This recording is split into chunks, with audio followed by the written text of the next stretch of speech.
Football. Fun and games are extremely dangerous. Presented by Bryce Bristow, Courtney Evans, Ryan Sharp, Tyler Porter, and Sam Ernst. A PSA aimed to increase awareness of football-related head injuries, more specifically concussions, to help take the first step in prevention. We do not intend to sway your opinions, give you a negative opinion of football, etc. Let it be known that all of us are football fans. Head injuries. The most common type of injury acquired by football players are head injuries, even more specifically concussions. It is estimated that 1 in 3 football players will suffer a concussion throughout their career. 1/4 of those who do will suffer a second concussion. This goes to show that the odds of acquiring a concussion are very significant. What is a concussion? According to WebMD, a concussion is a type of traumatic brain injury that is caused by a blow to the head or body, a fall, or another injury that jars or shakes the brain inside the skull. This is a very general and vague definition of a concussion. As you can see, a concussion can basically be the result of any incident that involves significant contact to the head. There are many different symptoms that a player may face after getting a concussion. These include loss of consciousness for a few moments. If no loss of consciousness, a state of being dazed or confused may occur for a brief moment. Nausea or vomiting, vertigo, sleeping more than usual or not at all, mood changes, sensitive to light or sound, and mood swings.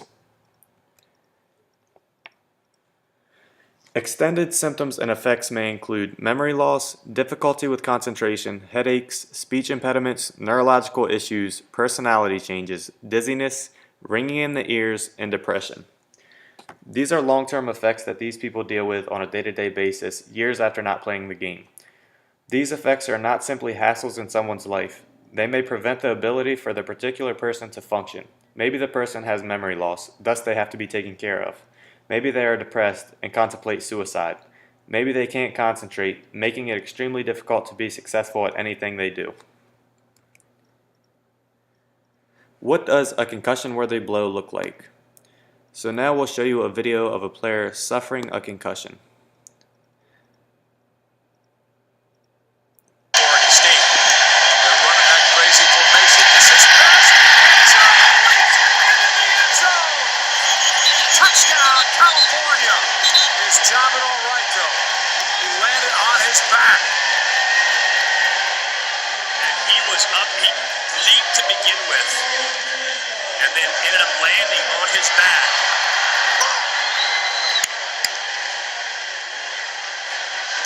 And he has had some freak injuries over the course of his career, from his hip to his foot. Last year he had a hyperextended elbow, and they're just the oddest type of injuries, usually around big plays.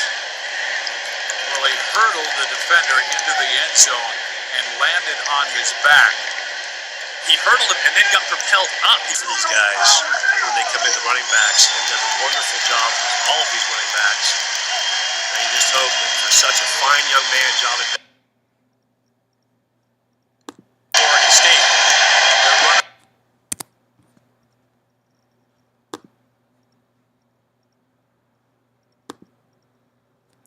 As you can see, that was towards the more severe end of a concussion, and they weren't really sure if he had any back injuries or neck injuries with it as well, but that just goes to show you how severe it can be. In recent years, over 5,000 former NFL players have filed lawsuits to the National Football League for allegedly not protecting its players to the best of its ability. As you can see, it's not just football critics that are pushing for this issue. Former players legitimately cannot function because of the injuries they sustained years ago on the field. It raises the question, should we be cheering for and anticipating these huge hits every Sunday, because it is these exact hits that may cause someone to be depressed years from now? If you are familiar with the NFL and its rules, you may dislike the defenseless receiver penalty or the helmet-to-helmet penalties. You might feel like they are a little ridiculous. Should you really frown upon these rules, as they are simply the NFL as a league trying to improve the player safety? Just something to think about. And this is a video of a player who has been retired for some years now and suffers from symptoms of CTE, which sparks from several concussions.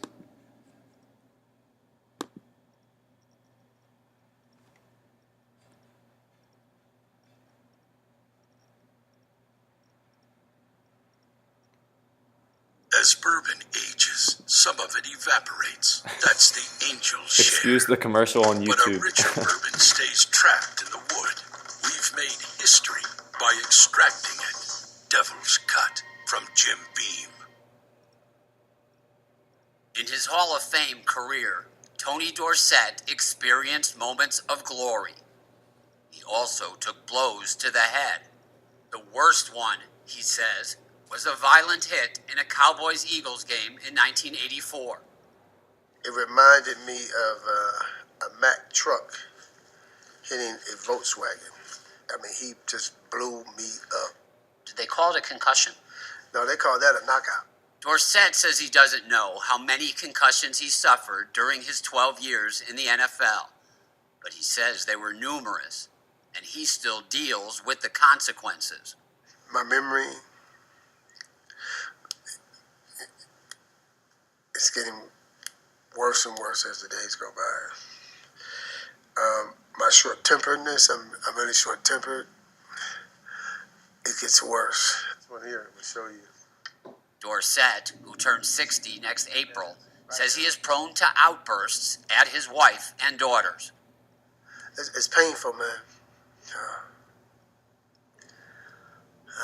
For my daughters to say they're scared of me.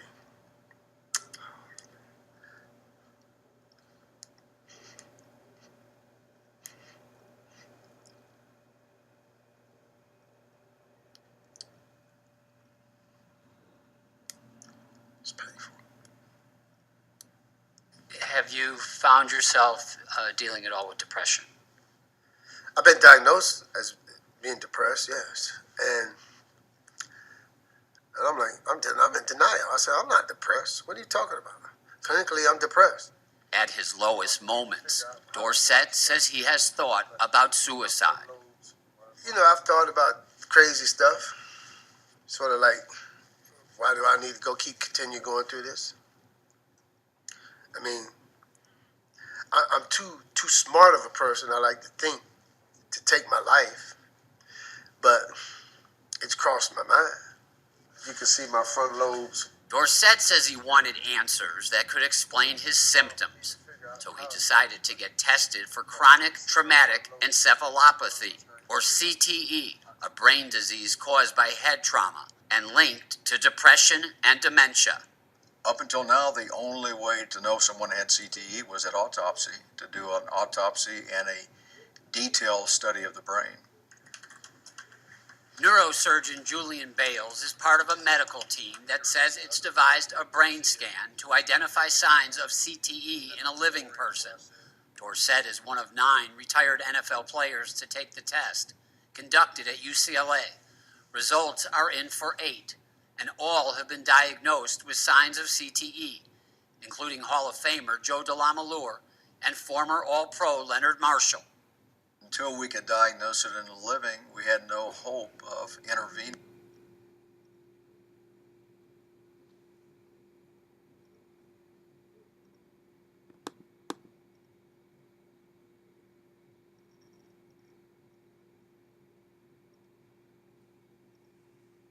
Alright, well I guess the rest of the video is not going to play. But as you can see, the things that he has to cope with on a day-to-day basis are just terrible. He contemplated suicide, etc., all as results of playing football. And they were going into more depth about CTE than actually what causes CTE, which is concussions and blows to the head, as that's what we're focusing on today. So you would think it would be obvious to determine if someone suffers a concussion. Players tend to ignore symptoms of a concussion to prevent the inability to play the game that they love.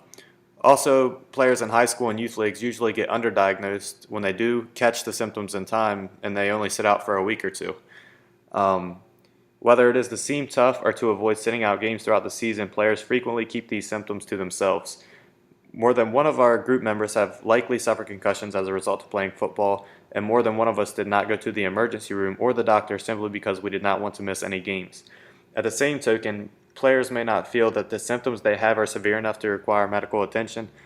Another thing to point out is that players that are diagnosed only sit out for a week or two, as I said, and it was put on the slide. Mild concussions versus severe concussions. Uh, Obviously, suffering a severe concussion is much worse than suffering a mild or low-grade concussion, but make no mistake, any concussion is dangerous to the body.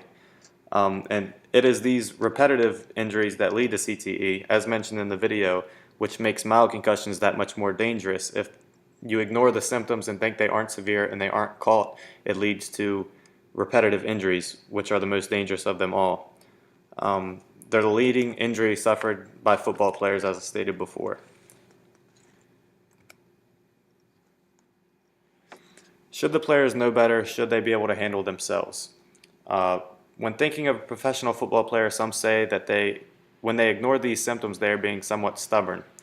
Our group wants you to think about the youth and the kids, not just the adults. They don't want to sit out and not play in the big game. We are not trying to argue that the players are right in the sense of ignoring symptoms or returning to play football despite these risks. Many players don't see it that way. The point that we are trying to argue is that the only way to prevent these health conditions is to increase safety equipment and player safety. There will always be stubborn football players. And this is a video of Roger Goodell defending the NFL during the trial of the lawsuits that were filed against them. For those of you who don't know, Roger Goodell is the commissioner of the NFL. Commissioner Goodell, is there a link between playing professional football and the likelihood of contracting a brain-related injury such as dementia, Alzheimer's, depression, or CTE? You're obviously seeing a lot of data and a lot of information that our committees and others have presented with respect to the linkage. And the medical experts should be the one to be able to continue that debate. But our bottom line is we're not waiting for that debate to continue. We want to make sure our game is safe, and we're doing everything we possibly can for our players now. 5 rule changes this year alone have been made that I think are improving the safety and welfare of our players. They have had a positive impact in the short term that they've been in place. We have worked with the Players Association, with our medical doctors, to create information that we can share with our players and also with players at other levels as is very important responsibility to set the right. Well, you've testified to that. Yes. But I just asked you a simple question.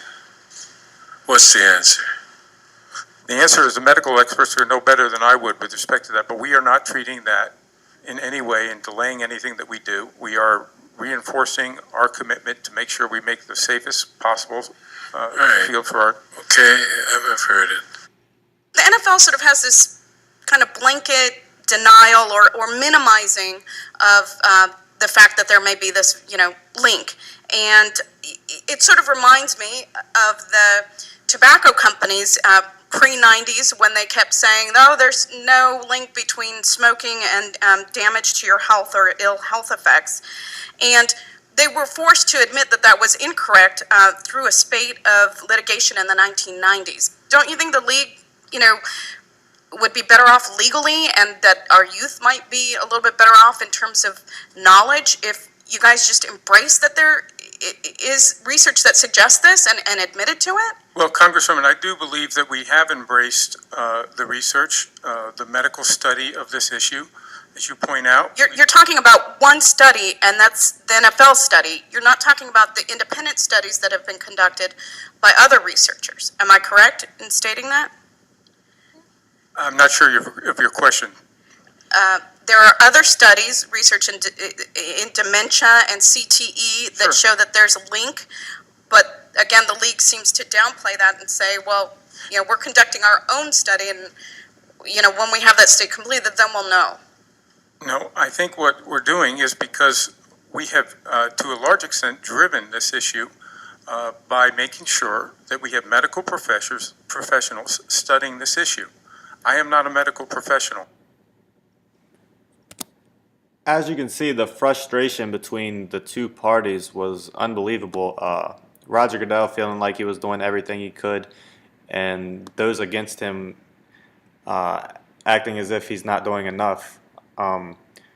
Once again, the only way to prevent this is to increase the safety equipment that is used when playing the game. At the professional level, football is a business. It's a multi-million-dollar business. It's not going to be stopped.